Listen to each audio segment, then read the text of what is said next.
تو تمہارے ساتھ وہی اشور ہوتا. وہ کیا نام تھا اس کا, ذاکر تھا کیا, جو ٹیم کا کپتان بھی رہا ہے انڈیا کا, جی جس کے اوپر اتنے بڑے کنٹروورسیز پیدا کی. اظہر الدین کی بات, اظہر الدین. اب میں کرکٹ کی اس میں چونکہ میرا وہ ہے نہیں اتنا زیادہ, اظہر الدین, اس کے اتنی بڑی کنٹروورسی شروع کی کہ اس بیچارے کو زندگی گزارنا مشکل ہو گئی. بالکل صحیح. افریدی صاحب آپ وہاں پر ہوتے, آپ کا حشر کر دیتے, لگ پتا جاتا, یہ داڑھی رکھ کے, اور یہ تم وہاں بات کرتے جس طرح یہ بات اس نے کی تھی کہ انہوں نے کہا عورتوں کی کرکٹ ٹیم ہونی چاہیے. تو افریدی نے پتہ کیا کہا تھا, ہماری عورتیں جو کھانا اچھا پکاتی ہیں. وہاں انڈیا میں بات کر کے دیکھتا. یہاں تو آپ کو اسلامک ویلیوز کے حساب سے کتنی آزادانہ طور پہ, اس کے باوجود بھی اب کل ہماری کرکٹ کی بلائنڈ کی ٹیم جو ہے وہ انٹرنیشنل کرکٹ ٹورنمنٹ کھیلنے جا رہی. جی, ان سب باتوں کے باوجود اور یہ سب سوال یہ ہے کہ اگر پاکستان انٹرنیشنل کرکٹ ڈپلومیسی چاہتا ہے اور اس کا دروازہ کھلا رکھنا چاہتا ہے تو اس میں قباحت کیا ہے؟ نہیں, مسئلہ یہ ہے نا, پہلی بات تو ہے کہ آپ پوری دنیا کے ساتھ رکھیں, لیکن پاکستان میں تو نہ کریں نا, پاکستان میں تو نہ کریں نا. جی, پاکستان انڈیا کے ساتھ معاملہ نہ کریں. جو بندہ آپ کو کوئی قومی غیرت, کوئی قومی حمیت, کوئی اصول ہے.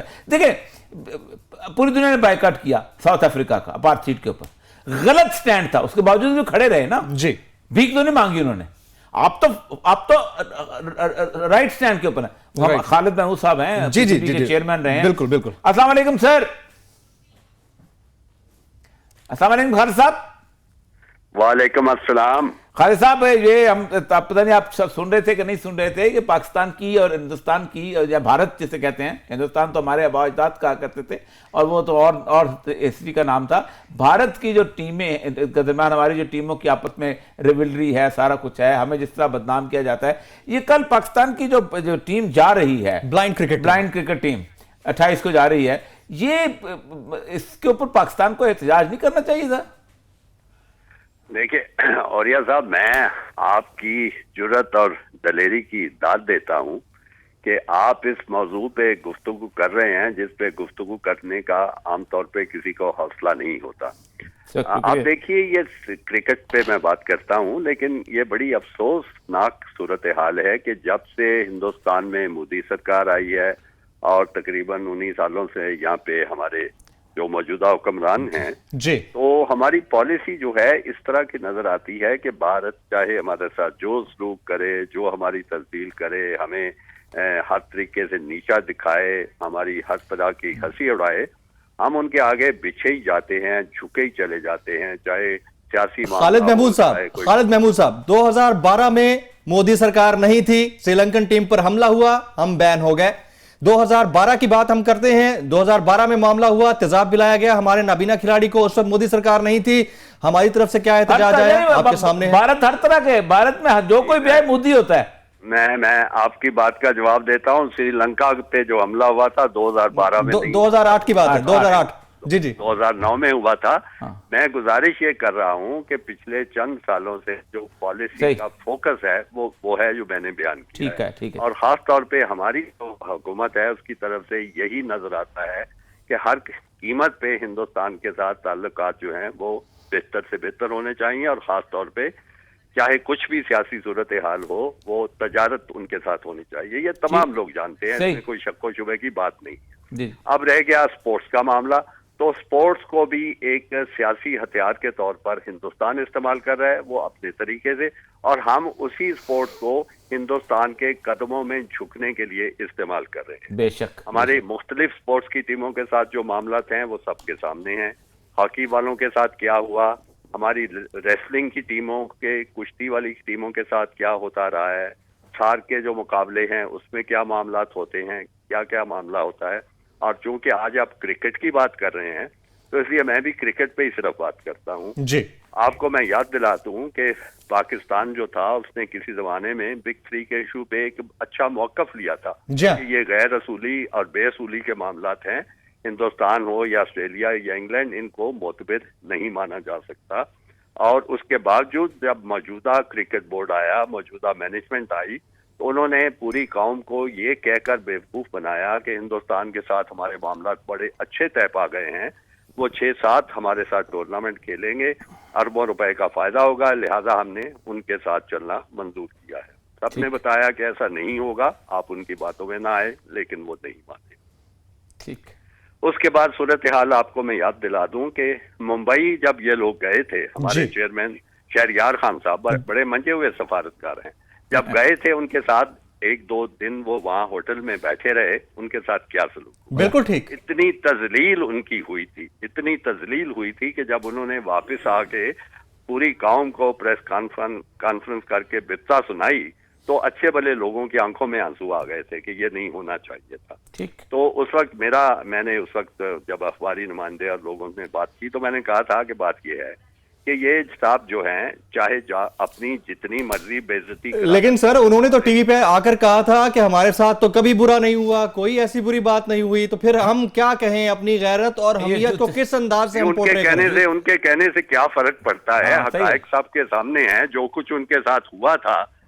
ہم لوگوں کی سوچ اس وقت یہ تھی کہ یہ اپنی بے عزتی جتنی مرضی چاہے کرا لیں، ان کی عزت ہو نہ ہو لیکن ملک کی عزت ہے، اس کا ان کو خیال کرنا چاہیے تھا. اور اس کے بعد بھی یہ معاملہ اسی طرح ہی چلتا رہا. پھر بھی ہم ان سے سیریز کی بھی بھیک مانگتے رہے. انہوں نے ہر موقع پہ، ہر فورم پہ، ہر جگہ پہ ہماری ہنسی اڑائی لیکن ہم بات نہیں آئے. اب صورتحال یہ ہے، بلکہ آپ کو یاد دلا دی ہوں کہ ہندوستان نے آئی سی سی کو بھی کہہ دیا ہے کہ ہمارا اگر پاکستان کے ساتھ کوئی میچ ہوا تو ہم نہیں کھیلیں گے. اس کے باوجود اب ہم یہ آئی سی سی کا بہانہ بنا کر اور ورلڈ کپ کا بہانہ بنا کر اپنی جو بلائنڈ کرکٹ ٹیم ہے اس کو بھیجنے جا رہے ہیں. کیوں بھیجنے جا رہے ہیں مجھے اس کی کوئی سمجھ نہیں آتی. کون سا آسمان گر پڑے گا اگر ہماری یہ بلائنڈ کرکٹ ٹیم جو ہے ہندوستان کا دورہ نہیں کرتی؟ اچھا، اگر آپ چیئرمین پی سی بی ہوتے اس وقت خالد محمود صاحب، تو آپ کا فیصلہ کیا ہوتا؟ آپ کی رائے جاننا چاہوں گا. اگر میں کرکٹ بورڈ کا اس وقت چیئرمین ہوتا تو اللہ تعالیٰ کے فضل و کرم سے ایسی نوبت ہی نہیں آنی تھی. شروع سے ہی ایک سخت موقف ہوتا، ایک اصولی موقف ہوتا کہ اگر آپ اپنے پیمان، اپنے کانٹریکٹ ہمارے ساتھ پورے نہیں کرتے تو ہم کسی طرح بھی آپ کے ساتھ کوئی رابطہ نہیں رکھیں گے. اور یہی موقف جو تھا آئی سی سی کو بھی بتایا جانا چاہیے تھا. اسی موقف کے حق میں لابی کی جانی چاہیے تھی. اسی موقف کے حق میں دوسرے ملکوں سے گفتگو ہونی چاہیے تھی.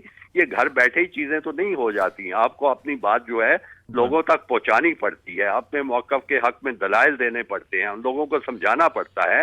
اور پھر آخر میں یہ ہوتا ہے کہ چونکہ اگر آپ حق پہ ہوتے ہیں تو پھر ساری دنیا آپ کی بات سننا شروع کر دیتی ہے.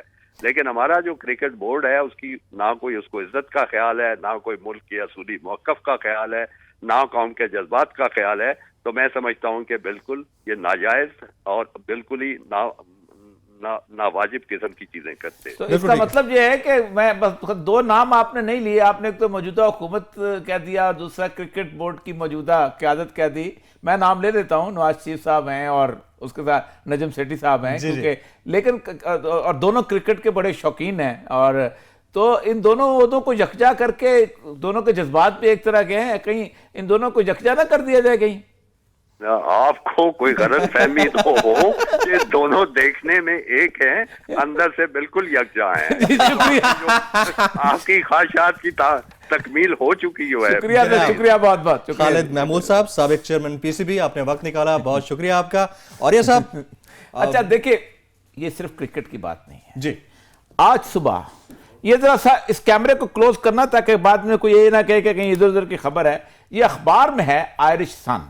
جی، آئرش سن نے ایک خبر لگائی ہے. جی، اخبار ہے آئرش سن. یہ انگلینڈ کی، آئرلینڈ کی اخبار ہے. جی، آئرلینڈ کی اخبار ہے. اس نے یہ خبر لگائی ہے آج صبح. جی، اور خبر میں یہ اس نے کہا ہے کہ پاکستان کے وزیر اعظم جی میاں محمد نواز شریف صاحب ڈیووس میں گئے تھے، وہاں جا کے تقریر کرنے کے لیے، اور باقاعدہ 4 لوگوں کا اپنا وفد لے کے گئے تھے بغیر فارمل انویٹیشن کے، جس میں راحیل شریف صاحب بھی گئے تھے. جی، اور ان کو کمال کی بات ہے، prime minister Sharif failed to address any important forum because he was not allowed by the management of the Davos Economic Forum to address the function. وجہ کیا تھی؟ وجہ بتاتے ہیں. The main reason for not allowing Sharif to deliver a speech on any forum was said to be alleged involvement of the Prime Minister in massive corruption in Pakistan. Oh my goodness. میری درخواست ہے وزیر اعظم پاکستان سے کہ یہ supreme court میں جو case چل رہا ہے، جی، اس میں آئیں بائیں شائیں کرنے کی بجائے جتنی جلدی ہو سکتا ہے اپنا کیس کلیئر کرائیں کہ ہم ایماندار ہیں اور ہماری منی ٹریل یہ ہے ہم نے کوئی کرپشن نہیں کی. یہ روز جو میری اس قوم کے سر پہ جوتے پڑتے ہیں اس طرح جی اس طرح ہماری جو ذلت اور رسوائی ہوتی ہے جی کہ پاکستان کا وزیر یا تو اس اخبار کے اوپر سو کریں, کون سے اخبار کے اوپر اس اخبار کے اوپر سو کریں. یہ روز جو ذلت اور رسوائی ہوتی ہے کہ پاکستان کا پرائم منسٹر جو ہے وہ ڈیوورس میں جاتا ہے اور تقریر کرنے کی اس کو اجازت نہیں دی جاتی اور وہ جناب واپس آ جاتا ہے, بلکہ انگلینڈ چلا جاتا ہے اور انگلینڈ جا کے اور بہت سارے اپنے ظاہر بات ہے ان کے انگلینڈ تو ان کا سیکنڈ ہوم ہے نا جی. لیکن یہ ہے کہ جلدی کیونکہ کہتے ہیں ہم نے کچھ نہیں کیا تو سپریم کورٹ میں جلدی 4-5 دستاویزات پیش کریں. ایک تو مریم بی بی نے آج دستاویز اپنی دے دی ہے نا کہ میرے دستخط جعلی ہیں ڈاکومنٹ کے اوپر. سپریم کورٹ کو اب چاہیے کہ ان کو ایک ڈائریکٹ کریں مریم نواز کو کہ جس نے بھی یہ جعلی دستخط بنائے ہیں ICIG جی اس کے خلاف انٹرنیشنل کورٹ آف جسٹس میں کیس کرے کہ اس نے پاکستان کی رولنگ فیملی کو بدنام کیا ہے. اسلام آباد کے بارے میں کیس رجسٹر کرنے کی اجازت دی جائے تاکہ کیس رجسٹر ہو اور ان کو ڈائریکٹ کیا جائے کہ کل تم لوگ جاؤ اور جا کے ڈیفیمیشن کا کیس فائل کرو برٹش کورٹس کے اندر, چند ہفتوں کے اندر فیصلہ ہو جاتا ہے. رائٹ یہ کوئی مسئلہ نہیں یار, اس قوم کو آپ نے بیوقوف بنایا ہوا ہے, اس قوم کو سولی پر لٹکایا ہوا ہے. 10 مہینے ہو گئے یہ دستخط ہیں یہ دستخط نہیں ہے اور یہ خبریں ہمارے اوپر لگ رہی ہیں, ہماری روز ذلت و رسوائی ہوتی ہے. اور اس کے ساتھ ساتھ ہماری فورن پالیسی جو ہے وہ آپ پھر کہتے ہیں ہمیں آئسولیٹ کیا جا رہا ہے اور پھر حالت یہ ہے کہ کیا جاتا ہے. آپ جو سیریل المیڈا کا کیا کیس تھا کہ ہم کو آئسولیٹ اس لیے کیا جاتا ہے دنیا پوری میں کہ ہماری فوج جو ہے وہ الزام لگایا تھا وہ کانی گروپ کا ساتھ دیتی ہے, اور یہ آئسولیشن کیا ہے یار, یہ تو تھپڑ ہے تم لوگوں کے منہ کے اوپر, یہ آئسولیشن نہیں ہے. Absolutely right. ناظرین یہاں وقت ہوا ایک بریک کا. بریک کے بعد جب واپس آئیں گے تو ہم بات کریں گے مسلم پناہ گزینوں کے داخلے پر پابندی, اور ٹرمپ اس پر آج دستخط کریں گے, لیکن مسلمانوں کی امریکہ اور یورپ یاترا ختم ہو کے نہیں دیتی ہے. ایک بریک کے بعد.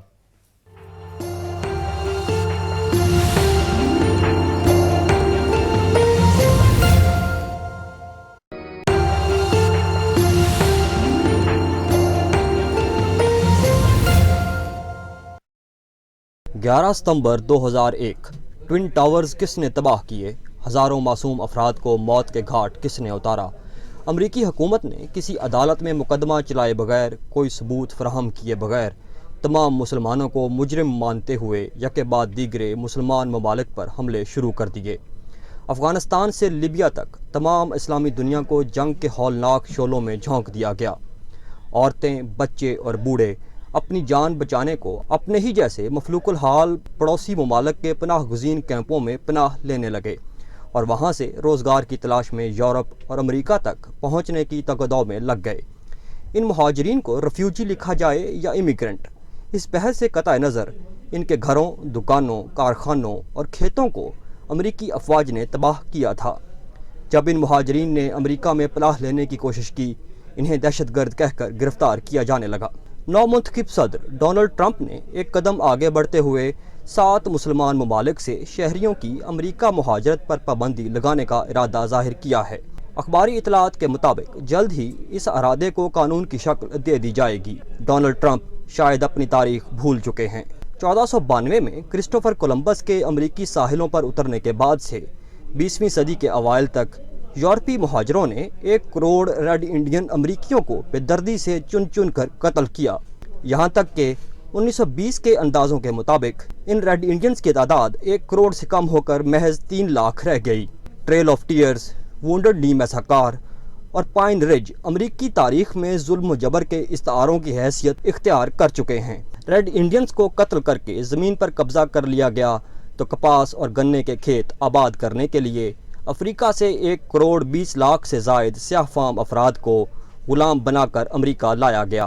ان غلاموں میں اندازاً 30% مسلمان تھے. لاکھوں سفر کی صحبتوں کے بوجھ تلے زندگی کی بازی ہار گئے اور باقی ماندہ کو جنوبی امریکہ کی گرمی اور مشقت نگل گئی. محض $800 فی گز کے عوض فروخت ہونے والے ان غلاموں نے امریکہ کے کھیت اور فیکٹریاں آباد کیں, ریلوے لائنز بچھائیں اور پرشکو عمارات تعمیر کیں. شخصی آزادی کے علمبردار امریکہ میں یہ سیاہ فام آج بھی آزادی کے ذائقے سے ناآشنا ہیں۔ آج کے طاقتور اور ترقی یافتہ امریکہ کی بنیادیں ریڈ انڈینز اور سیاہ فام اقوام کی لاشوں پر تعمیر کی گئی ہیں۔ ڈونلڈ ٹرمپ جنگ زدہ مسلمان ممالک سے مہاجرین کی امریکہ میں پناہ پر تو پابندی لگا رہے ہیں، کیا وہ ان اسلحہ ساز فیکٹریوں اور امریکی افواج پر بھی پابندی لگائیں گے جنہوں نے ان ممالک کو کھنڈر بنایا ہے؟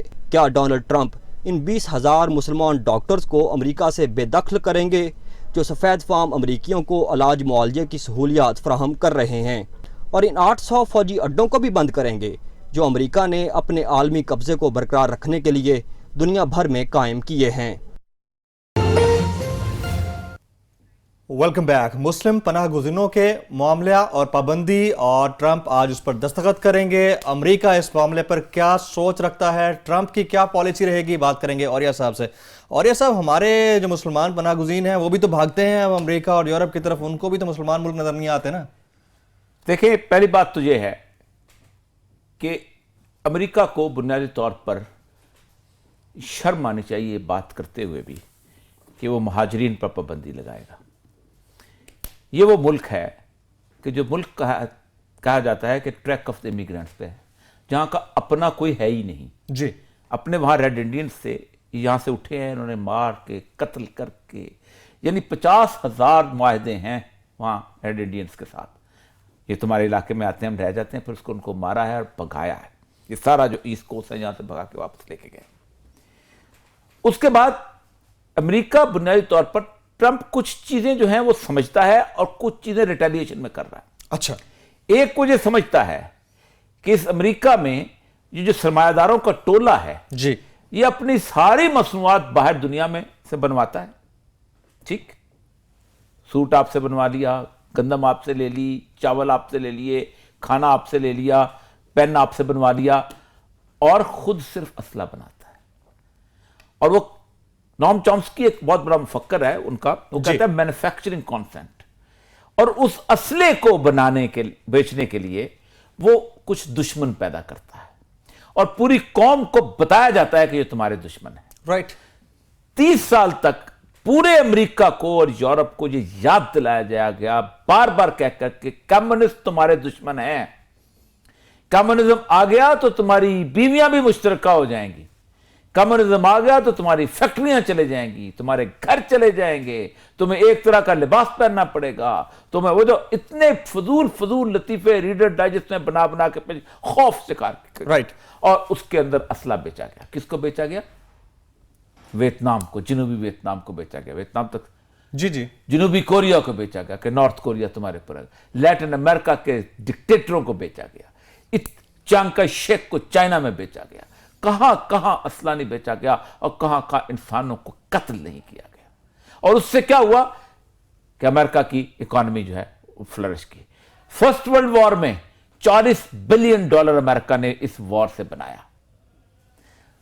کمال کی بات یہ ہے جی، کہ شام ہو، عراق ہو، افغانستان ہو، ان سب کے مہاجرین جو ہیں یہ اپنے پڑوس کے اسلامی ملکوں میں جا کر آباد ہوتے ہیں۔ رائٹ۔ کوئی مغرب کا ملک، میں پاکستان کے تمام سیکولرز کو چیلنج کرتا ہوں، کھڑے ہو کے باتیں کرتے ہیں ٹیلی ویژن پہ بیٹھ کے، پتہ نہیں کیا، وہ دیکھو جی جرمنی پناہ دیتا ہے، وہ دیکھو جی اپنا انگلینڈ پناہ دیتا ہے۔ کوئی دنیا کا ملک مسلمان ملکوں سے زیادہ مسلمانوں کو پناہ نہیں دیتا۔